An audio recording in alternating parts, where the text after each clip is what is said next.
Bendecido domingo, domingo del tiempo ordinario, domingo cuarto del tiempo ordinario. Y estamos de nuevo compartiendo este momento de reflexión para que a partir de la palabra de Dios podamos seguir fortaleciendo nuestra vida. Hoy en este domingo leemos el Evangelio de San Mateo, capítulo 5, versículo del 1 al 2. En aquel tiempo, cuando Jesús vio a la muchedumbre, subió al monte y se sentó. Entonces se le acercaron sus discípulos. Enseguida comenzó a enseñarles y les dijo: Dichosos los pobres de espíritu, porque de ellos es el reino de los cielos. Dichosos los que lloran, porque serán consolados. Dichosos los sufridos, porque heredarán la tierra. Dichosos los que tienen hambre y sed de justicia, porque serán saciados. Dichosos los misericordiosos, porque obtendrán misericordia. Dichosos los limpios de corazón, porque verán a Dios. Dichosos los que trabajan por la paz, porque se les llamará hijos de Dios. Dichosos los perseguidos por causa de la justicia, porque de ellos es el reino de los cielos. Dichosos serán ustedes cuando los injurien, los persigan y digan cosas falsas de ustedes por causa mía. Alégrense y salten de contento, porque su premio será grande en los cielos. Palabra del Señor. Gloria a ti, Señor Jesús. Mateo es un evangelista muy pedagógico y a partir de su evangelio donde podemos observar 5 discursos que él nos narra. El discurso primero del Sermón de la Montaña, así conocido como las Bienaventuranzas, el sermón misionero, el sermón de las parábolas, el sermón comunitario y el sermón escatológico, o los discursos, esos 5 discursos. Hoy que leemos el discurso de la montaña, el sermón de la montaña, donde escuchamos esas bienaventuranzas, donde podemos descubrir un mensaje catequético de Mateo hacia su comunidad y donde podemos descubrir a ese Jesús que viene a renovar, a actualizar y a fortalecer toda la antigua alianza y a fortalecer con la predicación del reino de Dios toda la historia de la salvación que Dios había empezado a escribir desde siempre. Y ahora a darle fuerza con estas bienaventuranzas. No contradice los mandamientos, sino que los fortalece. Jesús tiene un discurso novedoso y en esta catequesis que Mateo nos presenta es una opción por el reino. Ya no aquellos discursos reprensivos, aquellos discursos prohibitivos, aquellas cosas que se decían en el Antiguo Testamento como un Dios inquisidor y castigador. La novedad de la predicación del Dios de Jesús es el reino de Dios. Y este reino de Dios que nos habla de no prohibiciones, sino un discurso positivo.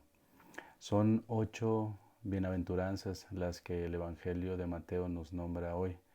Y concluye con una bienaventuranza, la novena, que podría dividirse en 2, que hace un resumen de las otras 8.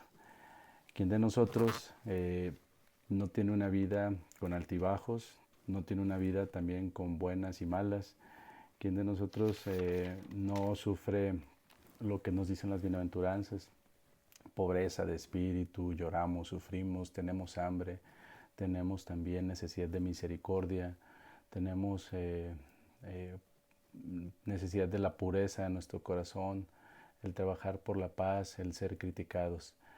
Estas bienaventuranzas nos deben de dar un discurso y una gran esperanza para nuestra vida. Aquellos que lloran serán consolados, aquellos pobres de espíritu son los dueños del reino de Dios, los poseedores del reino de Dios. Los que sufren van a ser consolados, los que tengan hambre y sed buscando la justicia la verán. Los limpios de corazón también verán a Dios. Los que trabajemos por la paz seremos llamados hijos de Dios a donde sea que vayamos, y perseguidos por la justicia a causa del reino de Dios. Alégrense y salten de contento cuando los injurien, los persigan y digan cosas falsas a causa de Dios, porque entonces seremos dueños del reino de Dios. Esta es la novedad de Jesús, Jesús que nos presenta el reino de Dios y que nos invita a vivirlo de manera concreta. Y nosotros que optamos por Dios, por este Dios de Jesús que viene a traernos el reino de Dios, debemos de ser cristianos con discursos positivos y con aquellas experiencias negativas de nuestra vida, convertirlas en experiencias también de Dios, en aprendizajes. Un cristiano que opta por aquello que es sobrio, por aquello que es equilibrado en su vida. Un cristiano no que es miserable y que vive con hambre y pobreza, sino un cristiano que sabe vivir con lo que tiene y sabe buscar lo necesario para vivir. Y un cristiano que no busca ser más que su hermano, sino que busca progresar junto con su hermano. Esta es la opción de la pobreza que habla Jesús. Y Jesús en aquella pobreza ve el mejor lugar para que Dios instaure el reino. Por eso cada uno de nosotros debemos de optar por la pobreza. No esa pobreza miserable, repito, sino esa pobreza que nos lleva a valorar lo que realmente es necesario en la vida. Esa pobreza también que nos hace humildes y sencillos para reconocer la necesidad para mí del otro y la necesidad también para mí de Dios. Y también saber aportar algo a la vida del otro. Y también saber compartir la experiencia o el encuentro que yo he tenido con Dios hacia los demás. Esta es la pobreza que Dios nos ayuda y nos invita a vivir en el reino de Dios.